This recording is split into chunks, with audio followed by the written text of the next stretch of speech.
हाय दोस्तों, कैसे हैं। मैं आशा करता हूं कि आप लोग अच्छे होंगे और मस्त होंगे। चलिए मैं आज आपको पदार्थ का वर्गीकरण पढ़ाऊंगा। चलिए देखते हैं दोस्तों।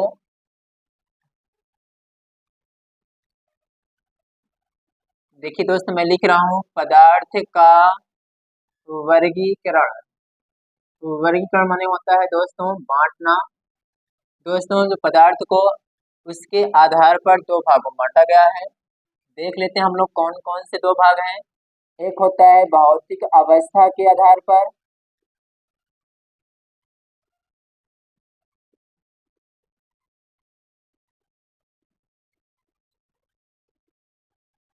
और दोस्तों दूसरा होता है रासायनिक अवस्था के आधार पर।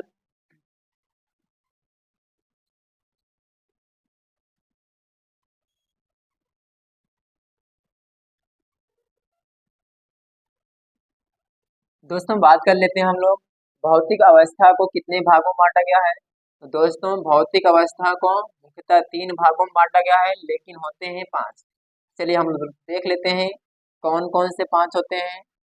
दोस्तों पहला होता है ठोस,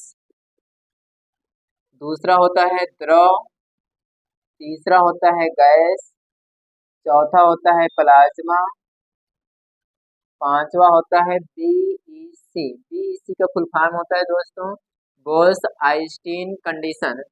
चलिए दोस्तों हम बात कर लेते हैं आपको रासायनिक अवस्था के आधार पर। तो दोस्तों हम बात कर लेते हैं रासायनिक अवस्था के आधार पर। रासायनिक अवस्था के आधार पर दोस्तों पदार्थ है को दो भागों में बांटा गया है। एक होता है शुद्ध पदार्थ है,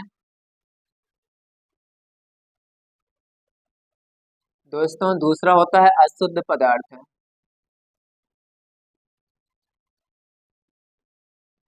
दोस्तों अशुद्ध पदार्थ को मिश्रण कहते हैं।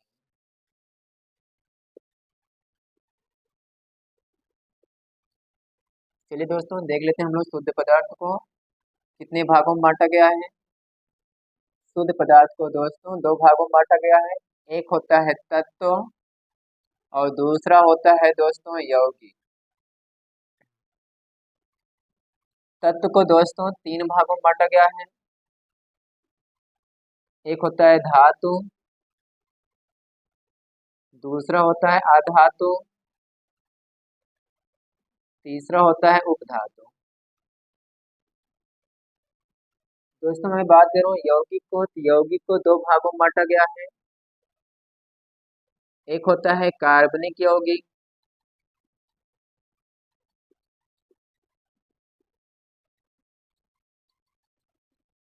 दूसरा होता है दोस्तों अकार्बनिक यौगिक।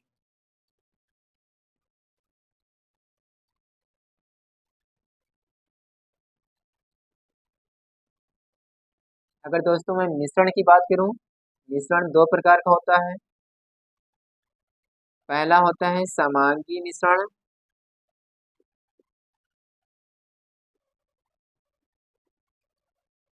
दूसरा होता है विषमांगी मिश्रण।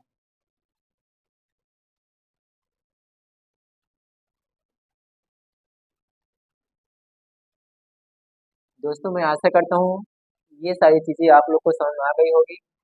अब हम आपको अगले वीडियो में फिर से मिलेंगे।